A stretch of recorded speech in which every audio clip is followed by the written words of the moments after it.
sagesse, debout, écoutons en silence le Saint-Évangile, paix à tous. Lecture du très saint Évangile selon saint Jean. Gloire à toi, Seigneur, gloire à toi. Soyons attentifs. En ce temps-là, Jésus avait résolu de partir pour la Galilée. Il rencontra Philippe et lui dit « Suis-moi ». Philippe était de Bethsaïde, la ville d'André et de Pierre. Philippe rencontra Nathanaël et lui dit « Celui dont il est question dans la loi de Moïse et les prophètes, nous l'avons trouvé. C'est Jésus, le fils de Joseph de Nazareth. » Nathanaël lui répondit « De Nazareth peut-il sortir quelque chose de bon ?» Philippe lui dit « Viens et vois. » Jésus vit s'approcher Nathanaël et dit de lui « Voici un authentique Israélite, un homme sans artifice. » Nathanaël lui demanda « D'où me connais-tu » Jésus lui répondit « Avant que Philippe ne t'appelât quand tu étais sous le figuier, je t'ai vu. » Nathanaël lui dit « Rabbi, tu es le Fils de Dieu, tu es le roi d'Israël. » Jésus lui répliqua « Parce que je t'ai dit, je t'ai vu sous le figuier, tu crois, tu verras mieux encore. » Et il lui dit « En vérité, je vous le dis, vous verrez le ciel ouvert et les anges de Dieu monter et descendre au-dessus du Fils de l'homme. » Gloire à toi, Seigneur, gloire à toi.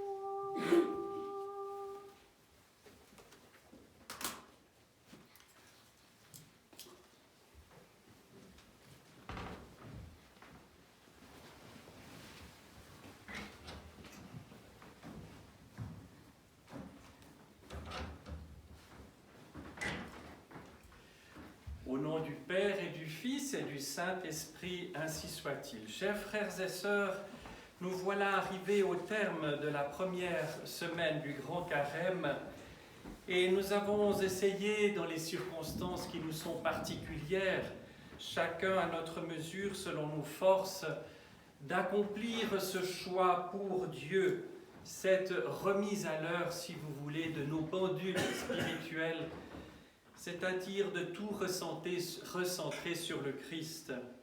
C'est ça le combat du Grand Carême. Un combat parce qu'il faut lutter contre ce qui en nous appartient pas encore à la vie, appartient souvent plutôt à la mort, ou parfois même dans cette grisaille dans laquelle nous évoluons. Et il y a un effort à faire, mais cet effort n'est possible que si nous remettons tout dans les mains de Dieu, parce que nos propres forces ne peuvent rien, d'une part, et d'autre part, il n'y a que Dieu seul, qui, tout-puissant qu'il est, peut recréer en nous des cœurs purs. Je vais reprendre le cours en vous lisant un extrait d'une très belle homélie de Saint Jean de Gitcha sur le premier dimanche du Grand Carême. Grande et redoutable est la présence de Dieu. Grande et redoutable est la présence du Dieu vivant. Les forces angéliques se tiennent frémissantes devant lui. Les séraphins se voilent la face de leurs ailes devant la lumière éclatante et la beauté indicible. Comme le soleil est beau, comme le ciel étoilé est beau, comme la mer ondoyante et puissante, comme les montagnes colossales sont majestueuses, comme les nuages porteurs de foudre et les volcans en feu sont terribles, comme les prairies en fleurs sont tendres, avec leurs sources fraîches et leurs blancs troupeaux. Mais tout cela n'est qu'une œuvre faite de la main de Dieu. Ce sont des créations mortelles du Créateur immortel. Mais si la création est si belle, que dire du Créateur? Si le cœur humain se remplit de crainte, de joie ou de larmes en présence des créations divines, qu'en est-il en présence du Créateur tout-puissant et vivant? Quelle création mortelle peut se trouver à proximité de l'immortel sans se dissoudre? Quel mortel peut regarder le visage de Dieu et rester vivant? Ah, s'il est terrible de regarder la face de l'ange de Dieu, que dire alors de la face divine? En décrivant sa vision de l'ange de Dieu, le prophète Daniel dit « J'étais sans force, mon visage changea, défiguré, ma force m'abandonna. » C'est ainsi qu'un homme très puissant s'avère impuissant et que le plus beau des hommes paraît laid à ses propres yeux en présence de l'ange de Dieu très lumineux dont le corps avait l'apparence de la chrysolite, le visage l'aspect de l'éclair, les yeux celui de lampe de feu. Le matin très glorieux où le Seigneur Jésus ressuscita, voilà qu'il se fit un grand tremblement de terre. L'ange du Seigneur descendit du ciel et vint rouler la pierre sur laquelle il s'assit. Il avait l'aspect de l'éclair et sa robe était blanche comme neige. À sa vue, les gardes tressaillirent d'effroi et devinrent comme morts. Ainsi apparaît le serviteur du roi. Que dire alors du roi? Ah, si les hommes savaient, s'ils savaient constamment, sans oublier un seul instant, un tel savoir, que les anges porteurs d'éclairs et blancs comme neige se trouvent près d'eux, tout près d'eux.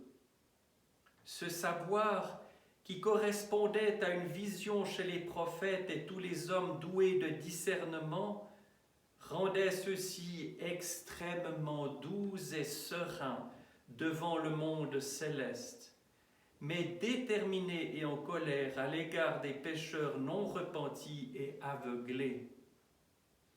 Un jour, le prophète Élisée pria Dieu d'ouvrir les yeux de son serviteur et de lui permettre de voir ce que le prophète pouvait voir lui-même. Et Dieu exauça la prière du grand prophète, et le Seigneur ouvrit les yeux du serviteur et il vit, voilà que la montagne était couverte de chevaux et de chars de feu autour d'Élysée. Et comment se présente alors la vision du roi au-dessus des armées célestes? Comme est majestueuse et terrible la vision du roi lui-même sur les armées célestes. Quand le prophète Isaïe fut jugé digne d'une telle vision, il s'écria plein de crainte et de terreur. « Malheur à moi, je suis perdu, car je suis un homme aux lèvres impures. J'habite au milieu d'un peuple aux lèvres impures et mes yeux ont vu le roi, le Seigneur tout-puissant. » Ah, si les hommes savaient que le roi, le Seigneur, les regarde constamment, ce même roi et Seigneur majestueux et immuable qu'Isaïe regarda une fois et il fut aussitôt rempli de crainte et de frayeur. Alors aucun péché, ni aucune impureté ne leur viendrait à l'esprit. que l'homme voit Dieu ou non, Dieu le regarde, lui. Cela ne donne-t-il pas la chair de poule aux blasphémateurs? N'est-ce pas un réconfort pour le chrétien martyr? Non seulement le Dieu trinitaire nous regarde et nous voit à tout instant de notre vie, mais il en est de même de toute l'armée des anges célestes et des saints que nous célébrons. Des millions Dieu nous regarde comme d'un seul œil. Des milliers de bons vœux nous suivent sur le chemin plein d'épines et de ténèbres de la vie. Et des millions de mains s'offrent comme une seule main pour nous aider. Sous la conduite du Saint-Esprit, l'Église de Dieu sur la terre s'est efforcée de présenter aux fidèles cette réalité majestueuse, redoutable et douce, à l'aide d'innombrables icônes placées sur l'iconostase, qui symbolisent le monde invisible des puissances célestes et rappellent leur présence dans ce monde. En vénérant les icônes, nous ne vénérons pas du bois ni les couleurs posées sur lui, mais ces puissances célestes vivantes et présentes. Et montrant notre respect envers les icônes, nous craignons ces puissances. En ressentant le réconfort et la joie émanant des icônes, nous ressentons en fait le réconfort et la joie de ces puissances célestes qui figurent sur les icônes. Seuls les démoniaques et les hommes remplis de mauvais esprits ont considéré la vénération des icônes comme une idolâtrie. Qui, pendant des siècles, a mené la lutte contre l'idolâtrie, sinon l'Église?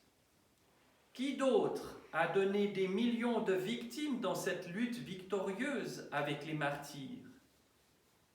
Qui d'autre a détruit l'idolâtrie? Comment l'Église qui a détruit l'idolâtrie pourrait-elle vénérer les idoles?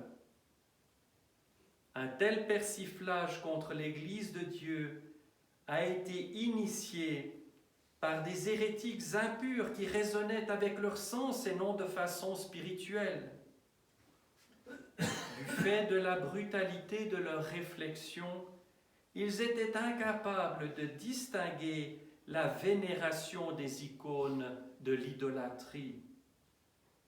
Quand ils furent incapables de parvenir à leur fin avec leurs faibles arguments, ils dressèrent le feu et l'épée contre les icônes et la vénération des icônes.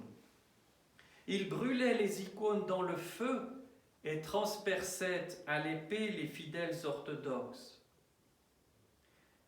Mais comme la puissance divine est plus forte que le feu et l'épée, ces personnes ont fini par tomber, tandis que les icônes continuent à embellir les églises de Dieu et à rappeler aux fidèles la grande et redoutable présence de Dieu et des puissances célestes dans la vie des hommes sur terre. En mémoire de la victoire sur les iconoclastes et de l'établissement éclatant de la vénération des icônes à l'époque du patriarche Méthode, de la pieuse impératrice Théodora et de son fils Michel, les saints-pères théophores ont décidé que le premier dimanche du Grand Carême serait consacré à la célébration de cet événement. Ce dimanche est aussi appelé dimanche de l'orthodoxie, en commémoration de la victoire de la véritable et authentique confession de foi sur les ergotages et les arguties terrestres. C'est en rapport avec cela qu'il a été décidé de lire aujourd'hui l'épisode de l'Évangile consacré à Nathanaël, sur ses doutes à l'égard de Christ quand il était loin de lui, et sur sa conversion dès qu'il fut près du Christ, afin de montrer que la présence de Dieu est nécessaire pour convertir les gens peu croyants à la foi et de mettre en exergue le pouvoir prodigieux de cette présence douce de Dieu. Au nom du Père et du Fils et du Saint-Esprit, ainsi soit-il.